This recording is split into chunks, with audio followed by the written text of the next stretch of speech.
बाबा राम जी को देखें, राम जी बाबा को देखें और एक दूसरे से दोनों मुस्कुरावे, कोई बोले ना।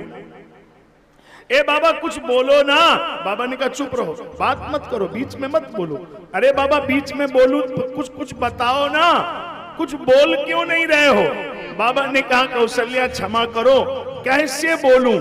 जो आंखें देख रही हैं वो बोल नहीं सकती हैं और जो वाणी बोल रही है वो देख नहीं सकती है, इसलिए वर्णन तो कर ही नहीं सकता हूं। सो सुख जानहि मन अरुकाना, नहीं रसना पही जाहि बखाना। अनिर्वचनीय तत्व है, कैसे बता दे? जो वाणी देख बोल रही है वो देख तो नहीं सकती है ना, और जो आंख देख रही है वो बोल तो नहीं सकती है। तो बाबा कुछ तो समझ में आ रहा है। बाबा ने कहा तुम्हारे बेटे के पांव में एक रेखा टेढ़ी हो गई है।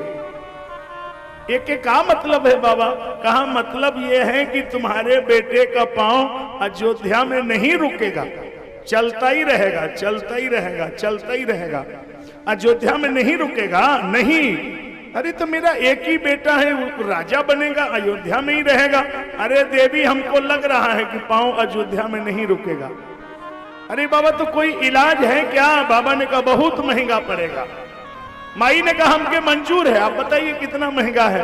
बाबा ने कहा इलाज है, गारंटी तो नहीं है लेकिन इलाज है मेरे पास। क्या इलाज है? अगर तुम्हारे बाबू का पांव, तुम्हारे बेटे का पांव हमारे जैसा पंडित अपने माथा में रगड़ दे तो रेखा हल्की हो जाएगी। पंडित हमारे जैसा होना चाहिए। माई ने कहा बाबा आप इतने बड़े काशी के पंडित हैं, ये कैसे चलेगा? ये तो ठाकुर है बाबा।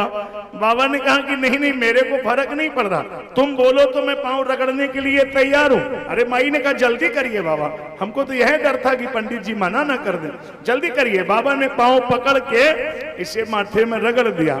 रगड़ दिया तो राम जी हंसने लगे। बाबा ने कहा हंस क्यों रहे हो?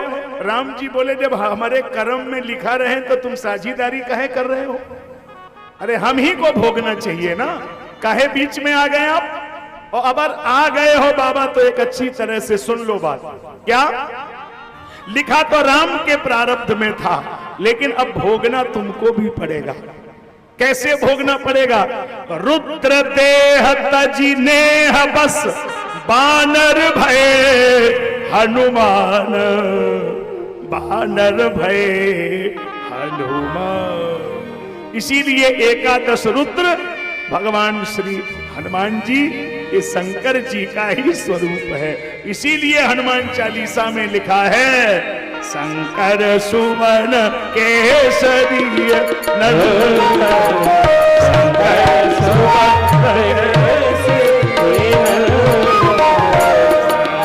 सुमन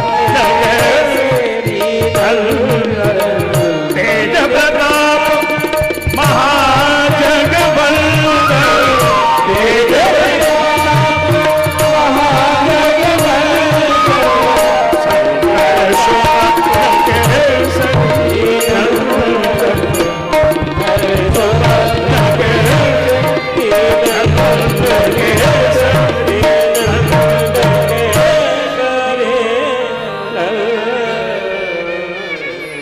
भगवान भोलेनाथ राम जी की लीला का हिस्सा बने।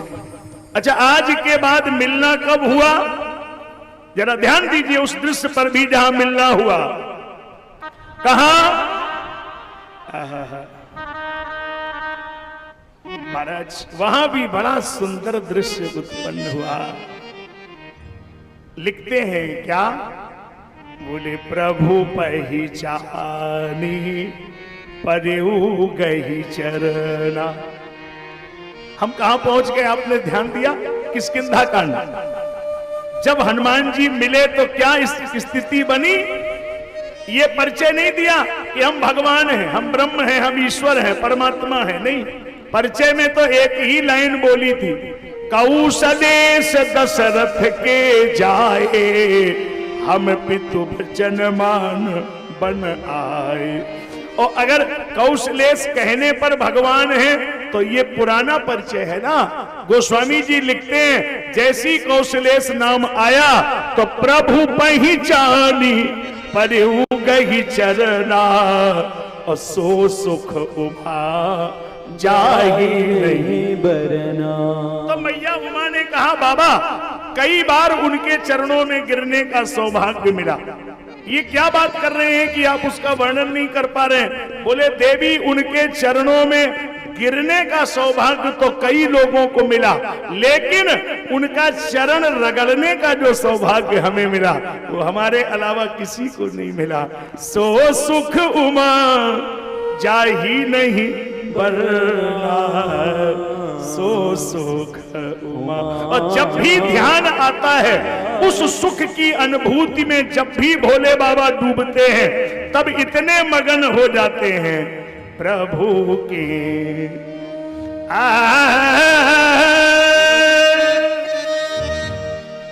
प्रभु तरु पर कपिडार पर भगवान नीचे हैं और हमारे बंदर ऊपर चढ़े हुए हैं।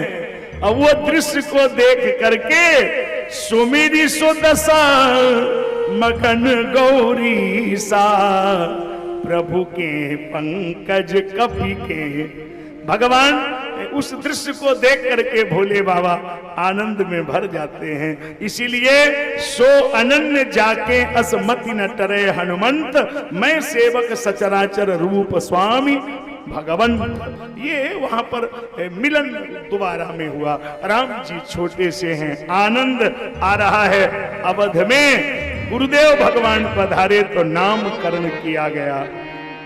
धरे नाम गुरु हृदय